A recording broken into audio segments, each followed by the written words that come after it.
Et là, je tourne la tête vers ma fenêtre, puis là, il y a un arbre, un érable, qui me dit « Viens, il faut que je te parle. » Je fais « OK. » Je sors dehors en pyjama, je vais à côté de l'érable, je dis « Qu'est-ce qu'il y a? » Il dit « Va t'asseoir là-bas. » Je m'en vais m'asseoir là-bas. Il dit « Lève ta tête. » Je lève ma tête.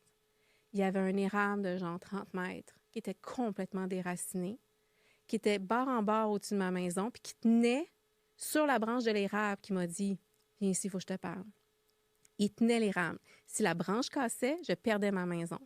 Complètement. Elle s'effondrait, l'arbre s'effondrait dans ma maison. Et tu sais, un gros arbre déraciné, c'est assez impressionnant, les racines, quand ils sont hors terre. Et là, je cours dans la maison, je réveille mon conjoint, il vient constater. Et là, il dit, mais là, on ne peut pas partir 3 semaines en France comme ça, on n'aura plus de maison dès qu'il y aura un coup de vent. Donc là, le loup aussi se met à faire sa crise d'anxiété, là, on est deux. Fait que là, je me mets sur le téléphone. Heureusement, les gens en élagage sont souvent à 7 heures le matin au téléphone. C'est des entreprises souvent qui ouvrent tôt. Donc là, j'avertis tous les voisins. Surveillez l'arbre, voici nos coordonnées, contactez-nous si l'arbre tombe, notre maison est brisée, on va revenir.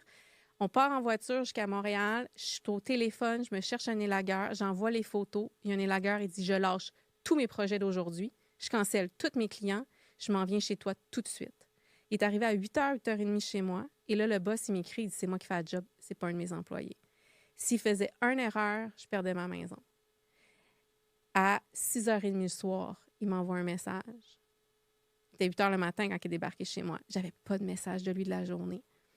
Et là, quand il me dit « C'est beau, l'arbre est à terre », il dit « J'ai pas osé t'écrire tant que l'arbre n'était pas à terre. » Fait que c'est l'arbre qui t'a dit, L'arbre qui soutenait l'arbre qui était qui tombé. t'a donné l'info.